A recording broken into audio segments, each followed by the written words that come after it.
Un escape justo a tiempo, frente a multitudes nerviosas. Una milagrosa supervivencia a una trampa mortal de 1 kilómetro de altura. Y un escape de prisión que desafía todas las posibilidades. ¿Qué hay en el acto de escapar del cautiverio que nos fascina? Se debe a que sentimos un temor innato de quedar atrapados contra nuestra voluntad. ¿O podría ser que todos poseemos un deseo colectivo de huir y cambiar nuestras vidas? ¿Bien? Eso es lo que intentaremos averiguar.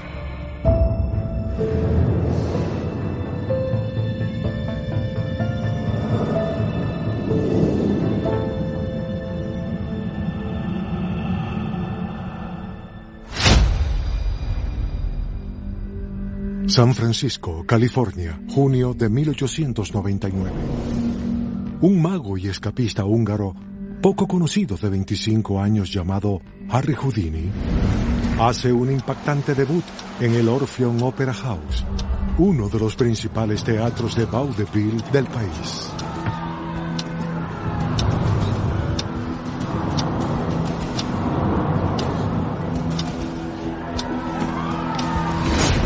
Gran Houdini.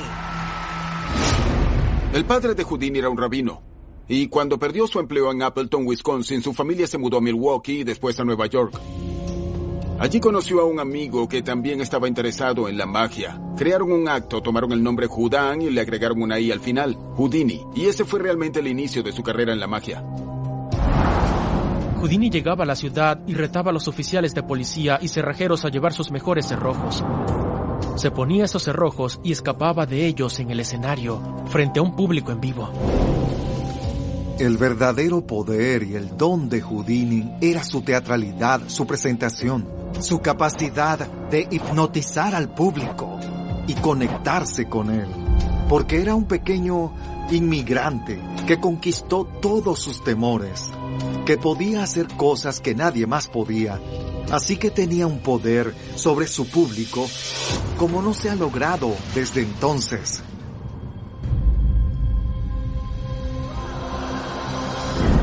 Durante su carrera, Houdini realizó miles de escapes que desafiaban a la muerte.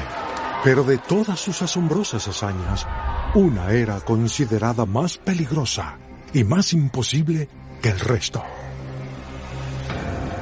Houdini dependía de trucos publicitarios para llevar a las personas al teatro de vaudeville a verlo. El mayor de esos trucos publicitarios era el escape de la caja en el mar. Lo inició en 1912 en Nueva York. Anunció que haría un escape desde un muelle y se reunió una enorme multitud. Y Houdini se presentó con sus asistentes, con los reporteros y con su caja de embalaje. Y la policía también se presentó y le dijeron, no puede hacer eso, hay leyes que lo prohíben. Houdini decidió rentar él mismo un remolcador y navegó al medio del río Este.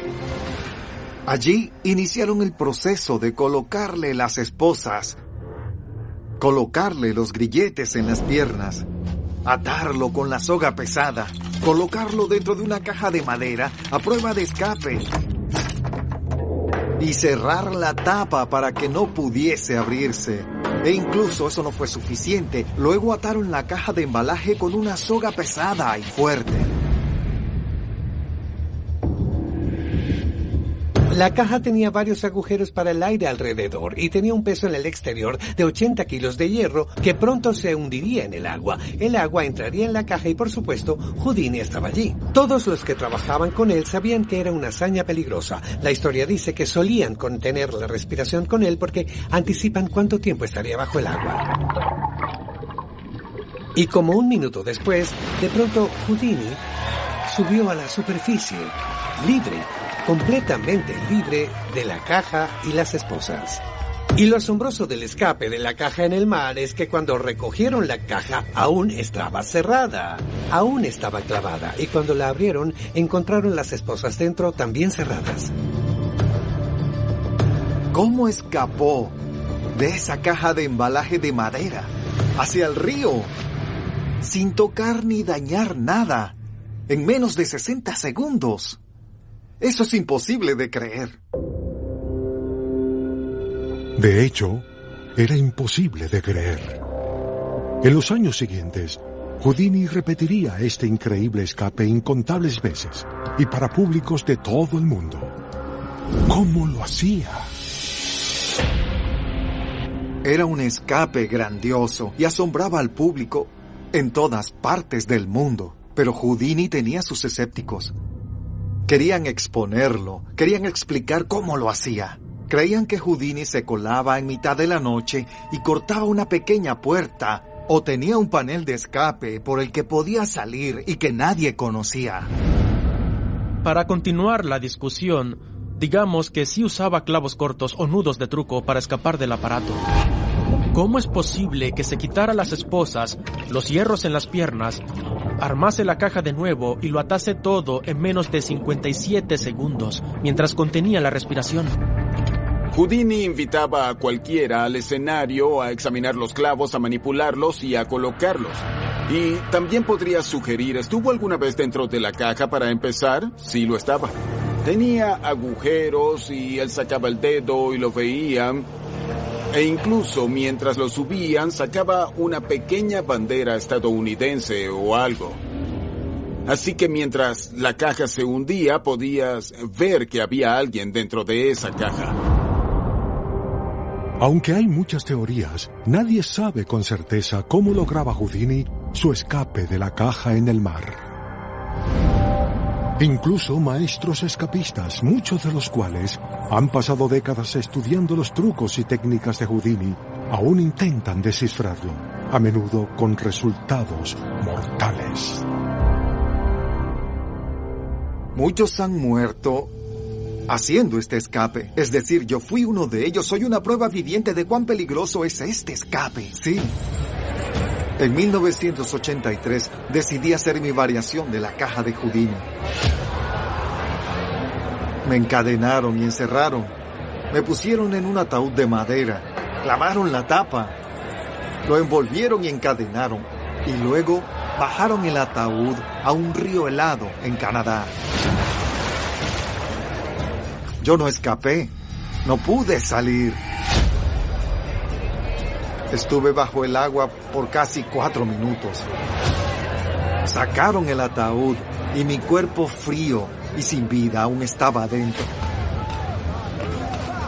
Fueron los dedicados paramédicos que estaban allí quienes me salvaron la vida ese día.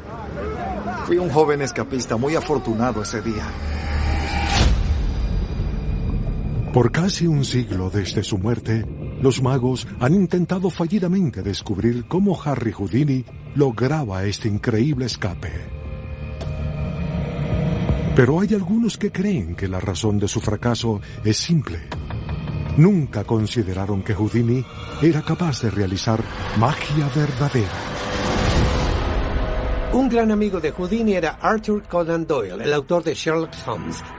Conan Doyle creía firmemente en el espiritualismo y vio varias cosas que consideró evidencias de que Houdini, de hecho, era un psíquico y que se desmaterializaba en sus escapes. Siempre le reprochó que debía ser honesto con su público y decirle no solo que tenía esos poderes, sino que estos podían ser compartidos por cualquiera. Sir Arthur creía firmemente que Houdini era sobrenatural y él no pudo convencerlo de lo contrario.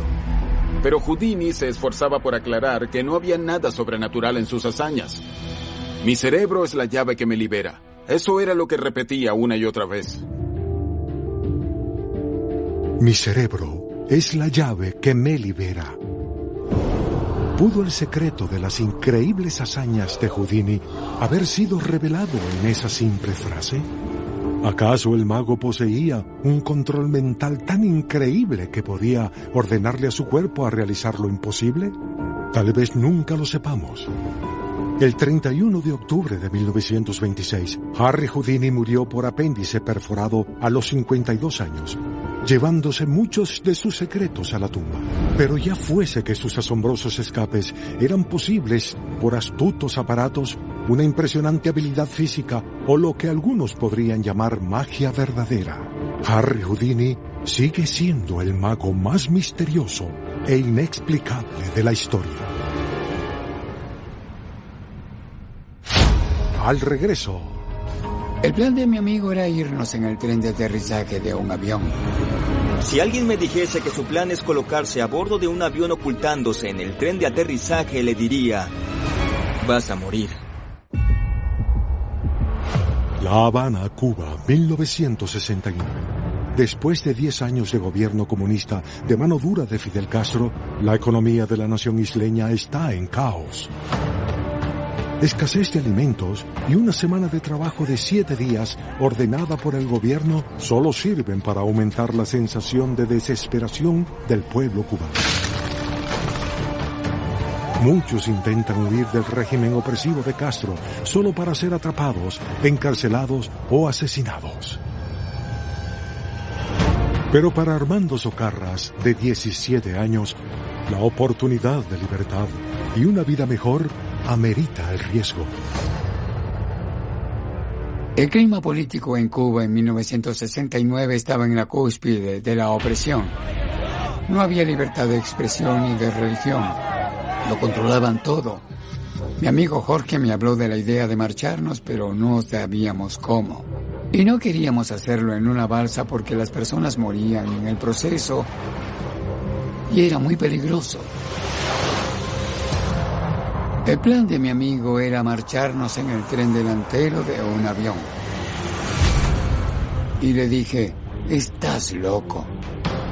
No. Pero el día siguiente lo estaba pensando. Lo llamé de nuevo y le dije: oye, Jorge, hablemos de esto.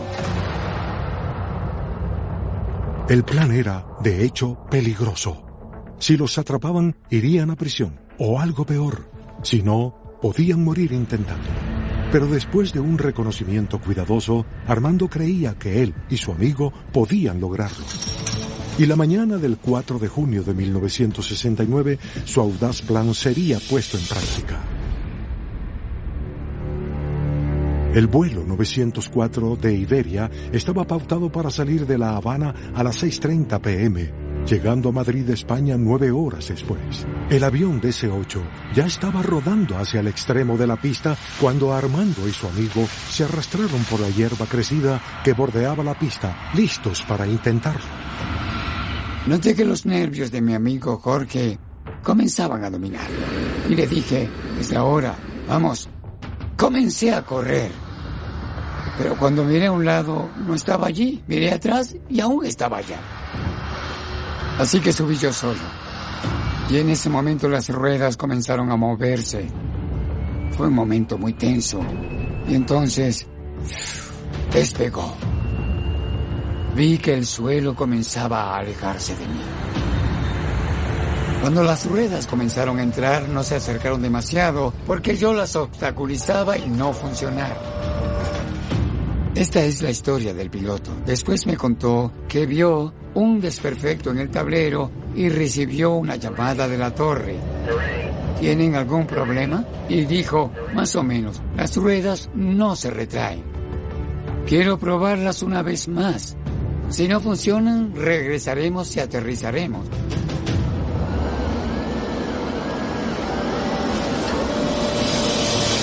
Los alerones se cerraron. No había espacio para moverme. Cuando el avión se elevó más, comencé a tener mucho frío. Y no tenía un abrigo. Ubicado dentro del tren de aterrizaje y peligrosamente fuera de las secciones presurizadas del avión, Armando comenzó a perder la conciencia, mientras el avión volaba a casi 1000 kilómetros por hora.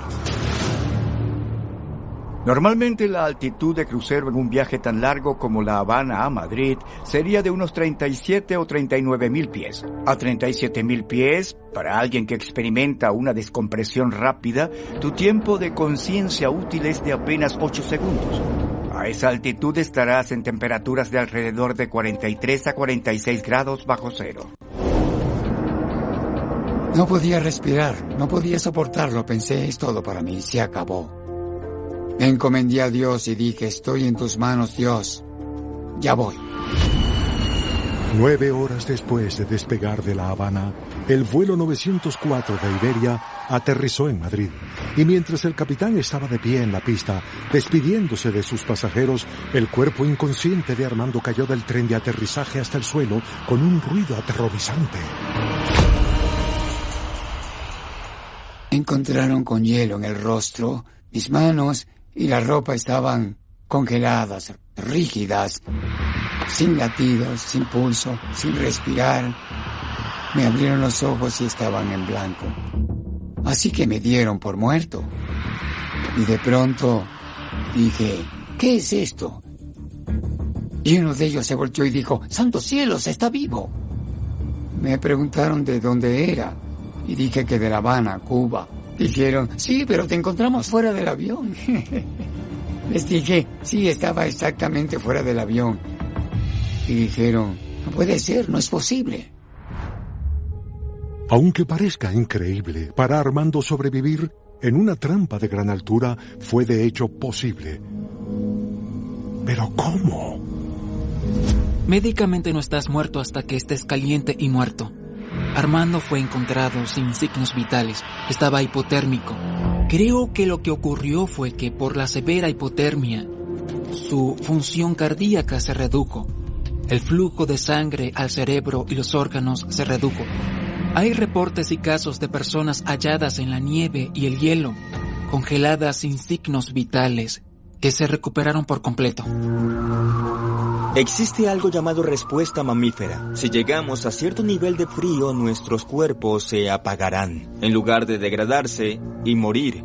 Solo entran en hibernación, eso fue lo que le ocurrió a Armando. Cuando llegó a la atmósfera de 37,000 pies y no tuvo aire para respirar, o una cantidad muy pequeña entró en hipotermia. Y cuando el avión aterrizó, su cuerpo comenzó a calentarse y él recobró la conciencia. ¿Podría la asombrosa historia de supervivencia de Armando atribuirse realmente al hecho de estar congelado y luego descongelarse y revivir? ¿O podría haber otra explicación incluso más profunda? Los doctores dijeron una y otra vez que era imposible que estuviese allí con vida. Era imposible. Dios intervino. Esa es mi única explicación. Porque no había posibilidad. Si no fuese por mi creencia y mi fe, no estaría hablando con ustedes. ¿Acaso Armando salvó su vida por el simple acto de dormirse? Muchos les dirán que es precisamente la ausencia de temor y pánico la que puede ayudarnos a sobrevivir, incluso las situaciones más amenazadoras. En cualquier caso, Armando engañó a la muerte y vivió para contar su historia. Similar a la historia de un hombre que escapó, no en las alturas, en un avión, sino de las profundidades, en un submarino. Al regreso. Cuando golpeó la mina, el submarino giró muy rápidamente en un ángulo muy cerrado. Ninguna persona creía que pudiese sobrevivir a ese escape a 52 metros. Mientras la Segunda Guerra Mundial azota Europa, el submarino de la Real Marina Británica HMS Perseus patrulla las aguas de la costa de Grecia. Con fuerzas alemanas e italianas ocupando Grecia y la amenaza de minas submarinas acechando, es una misión peligrosa. El HMS Perseus medía 260 pies. Estaba en una misión navegando desde Malta a Alejandría. El HMS Perseus llevaba 58 tripulantes y 2 pasajeros. Uno de esos 2 pasajeros es un marino llamado John Capes. Había pedido un aventón a bordo del submarino para poder regresar a su base en Alejandría, donde el Perseus debía atracar después de terminar su misión. Durante la noche, el submarino sube a recargar sus baterías y así poder operar bajo el agua durante el día. Y avanzan muy lentamente, manteniendo una vigilancia muy fuerte. Aproximadamente a las 10 p.m., la tripulación del Perseus fue despertada por una violenta explosión. Y todos a bordo comenzaron a luchar por sus vidas. Golpeó una mina, y esta hizo un gran hoyo en las entrañas de la nave. Así que se hundió muy rápidamente, hasta el mismo fondo. John Capes resultó estar en el lugar más seguro de la nave, el más alejado de la explosión. Capes despierta abruptamente, se recompone un poco y comprende lo que ha ocurrido. y va adelante a ver qué puede hallar. Con solo momentos restantes, Capes debe actuar rápido. Por suerte, encuentra un traje de escape de emergencia diseñado para proteger a los marinos de los efectos de la presión del agua.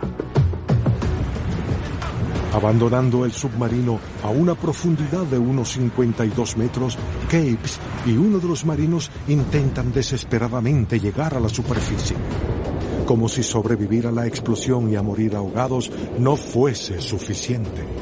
El tremendo peso del agua los hace vulnerables a una condición potencialmente fatal, temida por los buzos de profundidad conocida como enfermedad del buzo. La enfermedad del buzo es similar a abrir una lata de soda. Cuando abres una lata de soda, el gas que está en el líquido, que es dióxido de carbono, de pronto comienza a liberarse y burbujea hacia el tope de la lata de soda. El nitrógeno que está en el cuerpo hace lo mismo. Cuando asciendes muy rápido, el nitrógeno que hay en el cuerpo intenta escapar y puede burbujear hacia cualquiera de los órganos, incluyendo el corazón, el cerebro y los pulmones. Eso puede causar fallas, también puede matarte. Aunque su traje de escape no estaba diseñado para manejar la presión del agua a más de 30 metros, el deseo de sobrevivir de John Capes era formidable. A pesar de todo, incluyendo la enfermedad del buzo, llegó a la superficie con vida. Capes nadó una gran distancia. Creo que nadó unos 10 kilómetros, más o menos. Llegó a una playa rocosa y logró arrastrarse a la orilla y colapsó. Es asombroso que los pulmones de John Capes no explotasen, o al menos sufriesen una grave hemorragia al ascender. Tal vez tuvo la suerte de ser lo bastante resiliente para sobrevivir. Contra toda posibilidad, John Capes escapó a lo que debió haber sido una sentencia de muerte. Desafió todo lo que sabemos sobre la fisiología humana y las leyes de la física. ¿Pero cómo? La Marina Británica ha suministrado una ración de alcohol cada día durante mucho tiempo, y este ron tenía 95% de alcohol. Para calmar sus nervios, John Capes tomó un gran trago de su botella de ron. Supongo que cuando John Capes estaba abandonando el submarino ya estaba un poco más que ebrio. De hecho, beber alcohol pudo haberlo ayudado, pudo haber reducido un poco su presión sanguínea y de hecho mantenerlo calmado. Ambas son cosas que podrías necesitar en este tipo de situaciones. Debes permanecer calmado en una emergencia. Tu presión sanguínea subirá mucho en algún momento. Si tienes un modo de reducirla un poco, sospecho que eso ayudará. Por desgracia, la historia de John Capes era tan notable e inexplicable que muchos no creyeron que fuese cierta. Incluso llegaron a cuestionar si había estado o no en el submarino para empezar. Nadie creía que pudieses sobrevivir a ese escape a 52 metros, así que muchas personas tuvieron dudas sobre John Capes. Y no fue sino hasta casi 50 años después, cuando buzos descubrieron los restos del HMS Perseus y vieron la escotilla abierta, cuando la historia de John Capes finalmente fue validada y su comportamiento fue premiado. Ya fuese un trago de alcohol o voluntad pura, algo le permitió a John Capes escapar al destino que sufrió el HMS Perseus y su tripulación. Tal vez nunca sepamos exactamente qué lo salvó. Similar al caso de otro hombre que logró escapar de una situación aún más peligrosa, que cobró las vidas de miles de personas el 11 de septiembre. Al regreso, pudieron contactar a todos esos otros convictos entonces y adquirir todos esos impermeables. Estaban creando cosas que podrían usar para el éxito de su escape. Nueva York, 11 de septiembre, 2001. Brian Clark inicia su día de trabajo como cualquier otro. Es un ejecutivo de Eurobrokers, ubicado en la torre sur del World Trade Center. Pero Brian no sabe que una pesadilla infernal está por suceder. Esa mañana en particular, a las 8:46, estaba escribiendo en mi teclado cuando oí una fuerte ¡pum, pum! Explosión. Miré arriba y mi visión periférica captó algo detrás de mí. Justo en el vidrio había remolinos de llamas. Y de pronto, todas esas llamas se disiparon y en el aire del exterior comenzaron a flotar muchos periódicos y papeles de computador. Fue una visión extraña que no pude entender muy bien. Antes de entender que un avión 767 de American Airlines se había estrellado deliberadamente contra la torre del World Trade Center, Brian presintió que esta no era una emergencia común. Supe en un instante que era terrorismo. Salí a nuestro salón de comercio y todos los agentes se habían reunido en las ventanas del norte y miraban 9 pisos arriba, al piso 93 de al lado, y las llamas rodeaban el edificio. No sabía qué era porque nadie había visto el avión acercarse a la torre norte. Y de inmediato llamé a mi esposa y le dije, enciende el televisor, sucedió algo al lado en la torre norte. Solo quiero que sepas que estamos bien. Las luces estroboscópicas de todo el piso parpadeaban y la sirena emitió un leve bu, bu. Y una voz familiar habló por el sistema de anuncios públicos. El edificio 2 está seguro. No hay necesidad de evacuar el edificio 2. Repito, el edificio 2 está seguro.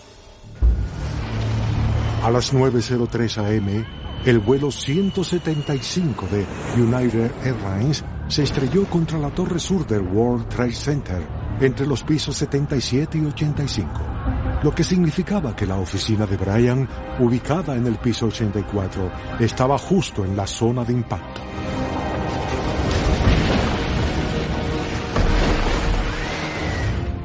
Todo se derrumbó. Las láminas del techo, la parrilla, los ductos de aire acondicionado, las luces, los parlantes, todo caía. Y el aire se llenó de inmediato de algo terrible y arenoso. Nuestro edificio se movió y pude oír el acero. Estaba asustado. Aterrado tal vez sea una palabra mejor. En medio del caos y la confusión en los momentos posteriores al impacto, Brian estaba seguro de que moriría. Pero cuando el edificio finalmente dejó de temblar y balancearse, de pronto oyó una voz extraña y tranquilizante en su cabeza. No era mi voz ni era la de otra persona, solo una sensación. Brian, estarás bien. Y me controlé y salí al corredor. Toda mi intención era girar a la derecha hacia la escalera C. Sin embargo, al llegar a esa intersección, y no puedo explicar esto, me empujaron en mi hombro derecho. No había nadie allí, pero sentí que alguien me empujaba hacia la izquierda. La escalera C estaba a mi derecha, la escalera B estaba delante de mí y la escalera A mi izquierda.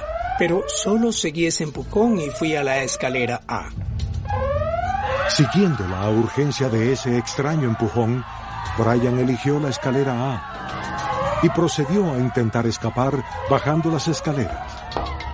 Fue la decisión más afortunada de su vida. Al salir de las escaleras hacia el descanso del piso 81, oí un ruido de golpes. Me tensé un poco. Y luego oí una extraña voz gritando, «¡Auxilio, auxilio, estoy enterrado!». Al acercarme a la voz dijo, «¿Puede ver mi mano? ¿Puede ver mi mano?».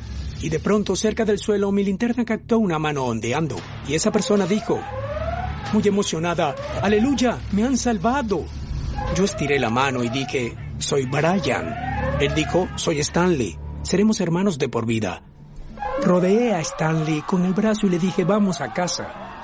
Al alumbrar las escaleras, solo vi humo subiendo por ellas. No había llamas. Di el primer paso y continuamos bajando, bajando, y bajamos sin parar. Llegamos hasta el nivel de la plaza. Estaba gris cenizo, como un sitio arqueológico que hubiese sido abandonado por cientos de años. No era agradable de ver. La historia de Brian Clark es una de las más notables del 11 de septiembre. Fue una de las 4 personas sobre la zona de impacto de la Torre Sur que sobrevivieron ese día.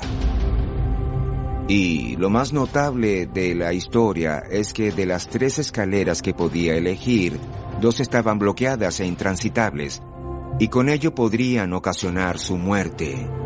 Y finalmente eligió la única escalera que estaba libre y abierta y que lo llevó a la seguridad. Desde ese día, una sola pregunta quedó marcada en la mente de Brian. ¿Por qué él?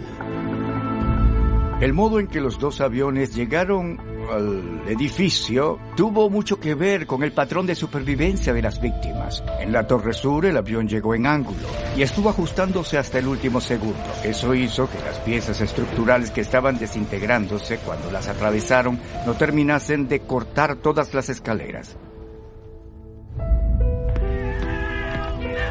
¿Qué fue lo que impulsó a Brian Clark a elegir las escaleras correctas y bajar en lugar de subir?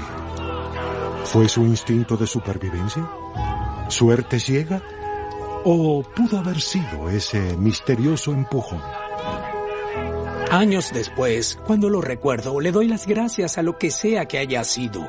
Me sacó del edificio a salvo. De haber girado a la derecha, a la escalera C, quién sabe lo que habría encontrado.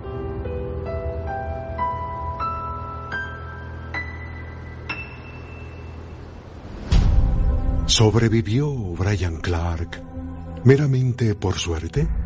¿O un giro del destino? ¿O fue algún tipo de fuerza espiritual la que lo guió a escapar de una muerte segura? Algo es seguro. Contra toda posibilidad sobrevivió. Y aunque algunos estén reacios a llamarlo un milagro, nadie podría negar lo que Brian Clark experimentó. Fue algo milagroso. Al regreso. Con Alcatraz tenías la prisión de más alta seguridad en Estados Unidos en medio de la bahía de San Francisco.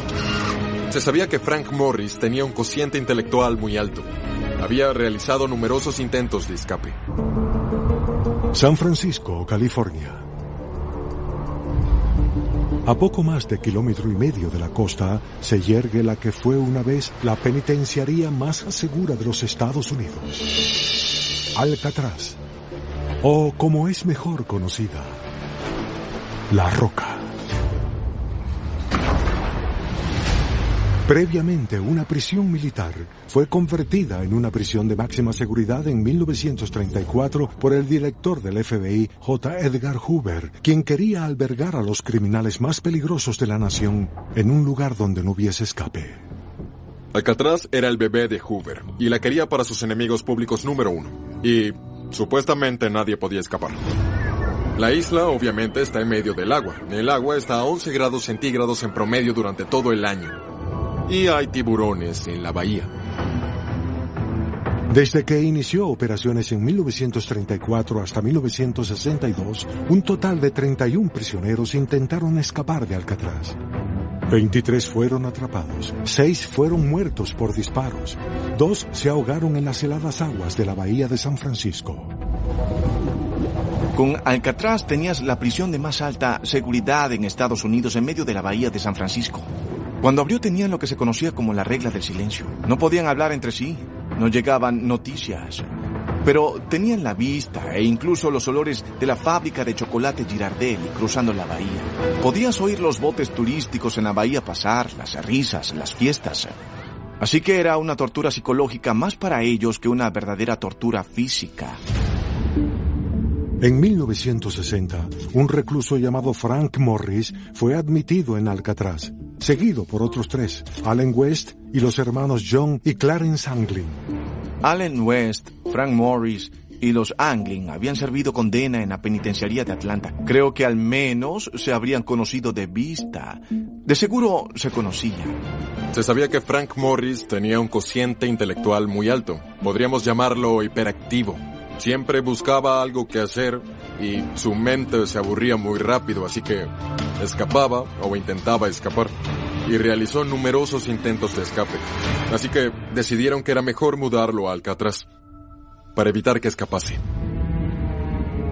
Juntos, los 4 hombres idearon un complejo plan para tener éxito donde otros prófugos potenciales habían fallado.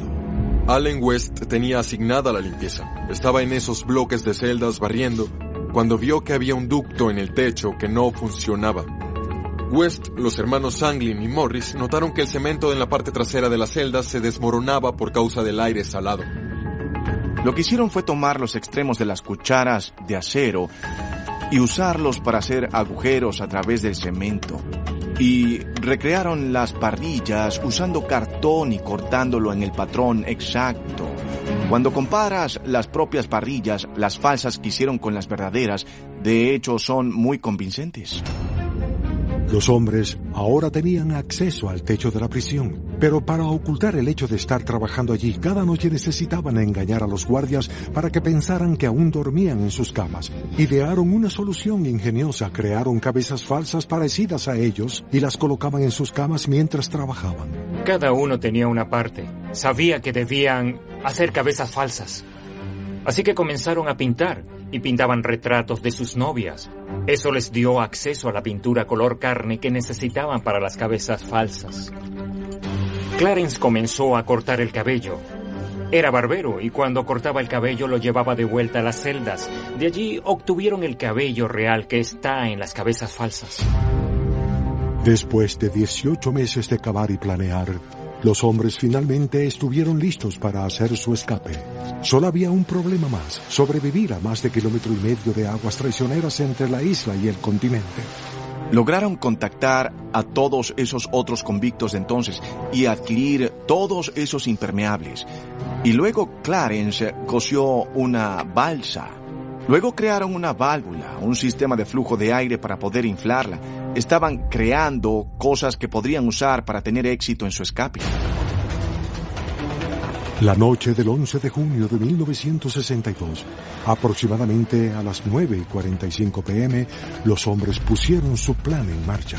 Mientras se arrastraban desde sus celdas y se dirigían al techo, Allen West decidió quedarse temiendo la captura. Fue la última vez confirmada que alguien vería a Frank Morris y a los hermanos Anglin, porque su complejo plan de escape funcionó. Comenzó una enorme cacería humana. Estaba el FBI, los alguaciles de Estados Unidos, la Guardia Costera, todos buscaban a esos 3 hombres. El alcalde de la prisión habló y dijo que las condiciones del agua eran demasiado extremas. No creía que pudiesen haberlo logrado. J. Edgar Hoover habló e indicó que ciertamente se habían ahogado. Fue una gran vergüenza para él. Se suponía que Alcatraz fuese a prueba de escapes. Hasta este día nunca diré con toda certeza si vivieron o murieron porque no se recuperaron cuerpos. Una vez que dejaron la isla, nadie sabe lo que ocurrió excepto ellos. Al revisar los archivos del FBI, no tengo ninguna duda de que John y Clarence sobrevivieron a ese escape. Cada año, el Día de la Madre, mi abuela recibía rosas y la tarjeta siempre decía Joe y Jerry. Ella no conocía a nadie llamado Joe o Jerry, pero sí sabía quién enviaba esas flores. ¿Acaso Frank Morris y los hermanos Anglin sobrevivieron a su traicionero viaje a través de la bahía de San Francisco? ¿O fueron presa de las turbulentas aguas infestadas de tiburones? Algo es seguro: lograron salir de la roca, y muchos creen que no solo llegaron a tierra firme, sino que lo hicieron con la ayuda de fuerzas misteriosas e inexplicables.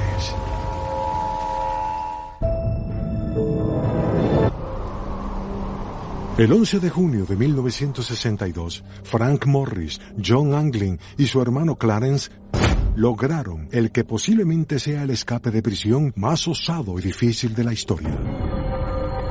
Y si los rumores son ciertos, se debió a que sabían el momento preciso para intentar salir de la isla de Alcatraz. Mucho antes de que Alcatraz fuese una prisión, las tribus indígenas locales la usaban para el mismo propósito. Enviaban a sus propios indeseables allí, a sus propios criminales, y básicamente los dejaban allí para morir. Muchos murieron y muchos fueron enterrados en la isla, y eso generó la especulación de que sus espíritus aún habitan la isla hasta el presente.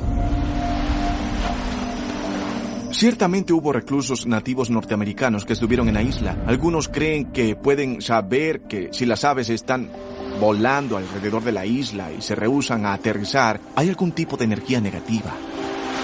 Clarence Carnes era un nativo norteamericano que estaba en la isla. Era muy buen amigo de Frank Morris y los Anglin. Tal vez fue algo que él les dijo. Quizá pudo haber sido una de las historias allí. El día del escape, mientras estaban en el patio de la prisión, Frank Morris supuestamente notó que las aves estaban particularmente calmadas. Según una leyenda local, Morris creía que eran los espíritus de la isla enviándole a él y a sus cómplices el presagio de que era seguro poner en marcha su plan de escape ese día. Pero no todos creen que la historia sea cierta. He oído ese rumor, pero nunca he visto prueba alguna de que Frank Morris de hecho supiese de las premoniciones o nada parecido. No creo que el vuelo de las aves, sus actividades ni nada parecido haya tenido alguna influencia sobre qué día realizarían el escape. Habían trabajado en su escape por meses y no habían sido descubiertos hasta entonces y creo que comenzaban a preocuparse. Se fueron cuando les llegó la oportunidad para hacerlo y cuando creyeron que tenían más posibilidades. Cuando mi abuela murió, yo tenía unos 10 años. En el funeral hubo varios agentes del FBI y eran muy evidentes. Es decir, podrías notar quiénes eran. Después del funeral se habló mucho de 2 mujeres que asistieron. Se sentaron al frente, no hablaron con nadie. Y eran mujeres muy altas, y por lo que entiendo el FBI de hecho lo notó y querían interrogar a esas personas que de hecho eran hombres vestidos de mujer. Pero desaparecieron antes de que pudiesen hacerlo. No hay duda de que eran John y Clarence. Pero mi pregunta para ellos era, bien, si creían que esos sujetos murieron en el agua, ¿por qué los buscan todavía? Cierren el caso. ¿Y qué opinan? ¿Acaso Frank Morris y los hermanos Anglin sobrevivieron a un nado peligroso en las heladas aguas de la bahía de San Francisco? Y si así fuese, ¿podrían haber vivido sin ser descubiertos y recapturados? Es por eso que estas historias de grandes escapes nos fascinan, satisfacen nuestra curiosidad por descubrir cómo puede lograrse lo imposible. Y esa misma curiosidad nos motiva a buscar muchas respuestas. Hola, ¿qué tal amigos de History? Quiero felicitarlos por estos 20 años de historias, de entretenimiento, de diversión. Ojalá sean muchos, muchos años más.